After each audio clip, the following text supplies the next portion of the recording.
Pemerintah ini kan menargetkan produksi minyak 1 juta barel begitu ya per hari pada 2029. Nah ini bagaimana El Nusa mempersiapkan diri Pak untuk mendukung pencapaian target tersebut? Iya, karena ini menjadi target nasional, ya, pada saat ini diluncurkan oleh pemerintah, kami juga sudah mengantisipasi itu. Ya. Saya kan juga, pengalaman saya juga banyak di upstream selain di servis, jadi di kala itu pun kita di Pertamina, khususnya di subholding upstream, sudah mempersiapkan hal itu. Ya.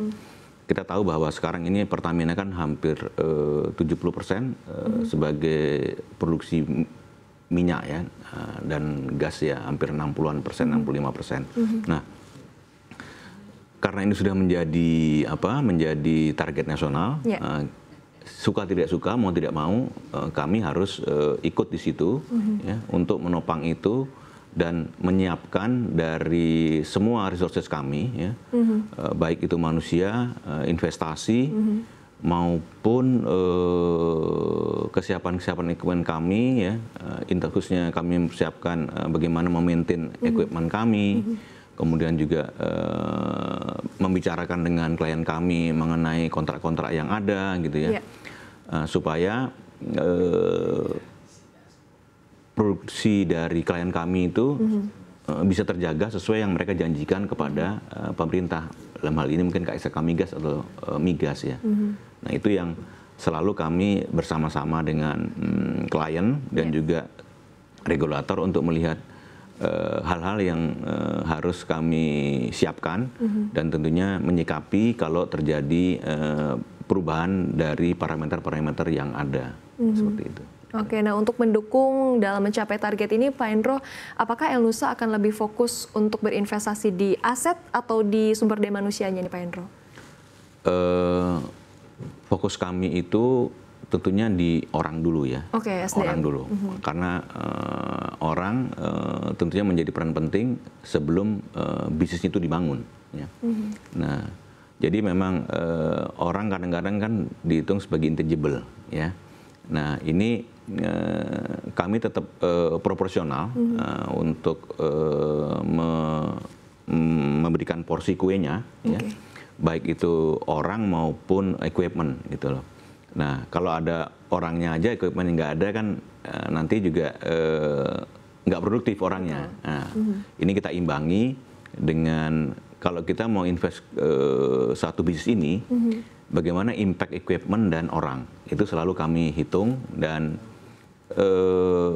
di setahun belakangan ini, mungkin sampai 2-3 tahun ke depan, mungkin ini era-eranya El Nusa akan invest cukup besar, ya, terutama di equipment, dibarengi dengan orang. Ya. Oke, berarti beriringan ya Pak ya, aset jalan, SDM-nya juga jalan. Betul. Gitu ya Pak Hendro. Baik, nah ini apakah target ini mendorong peningkatan permintaan Pak terhadap pelayanan seismik, drilling, atau mungkin well service El Nusa dalam jangka pendek hingga menengah Pak Hendro? Iya, yang pasti ini berdampak ya, dan ini juga mendorong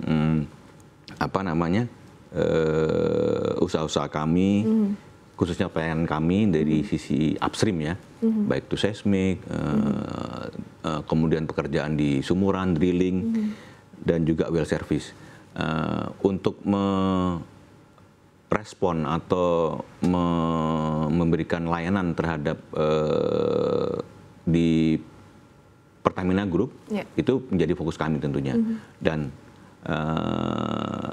dengan juga K3S yang lain.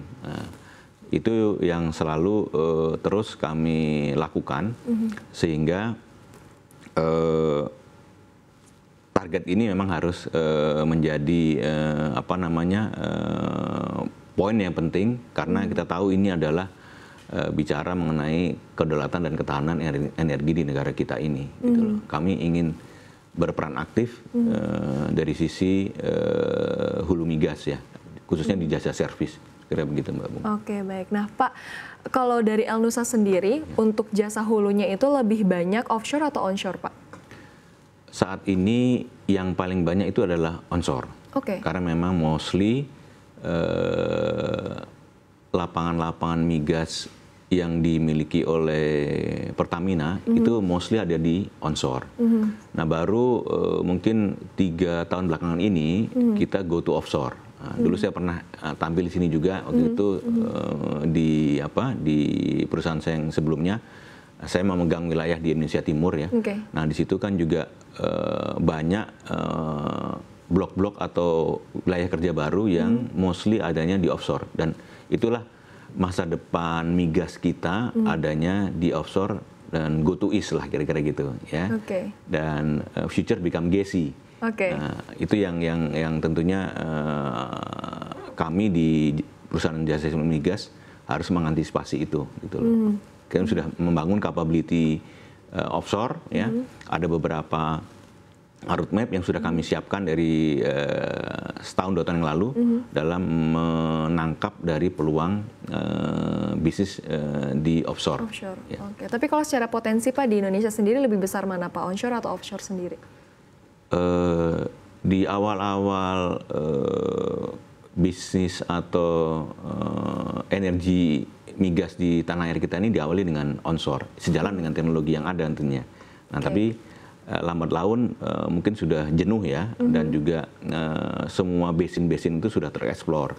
Nah sekarang memang saatnya kita menuju ke offshore, dan relatif di bagian timur kita, itulah yang mutiara hitam kita harus kita mulai eksplor ya, untuk menyuplai energi di negara kita ini tentunya.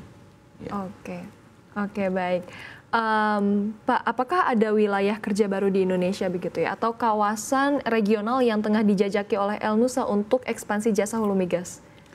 Oke, nah sebenarnya kami juga melihat trennya di klien kami, ya, klien kami.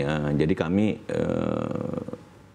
beradaptasi untuk melihat peluang itu, gitu ya. Jadi karena wilayah kami juga dibagi 2 di region barat dan region timur. Nah, semua itu tetap membuka kemungkinan untuk kami. Kami nggak pro dengan satu wilayah, tapi semua wilayah kami buka. Even nanti ada shifting, itu yang kami juga harus agile menyikapi itu, dan resources kami juga harus ready melihat pergerakan movement dari potensi yang ada baik di barat, di timur, gitu ya, maupun di daerah utara atau selatan, kira-kira begitu. Even juga ke regional, ke overseas dari Indonesia ini. Nah tadi overseas mana aja nih Pak? Yang kami jajaki ada di Malaysia, kemudian juga kami kan juga khususnya Pertamina Upstream kan punya wilayah kerja di Algier. Nah kami juga sedang menjajaki sana. Kemudian juga di Middle East, di Dubai yang menjadi sentral dari bisnis migas selama ini, kami juga sudah coba berkoordinasi dengan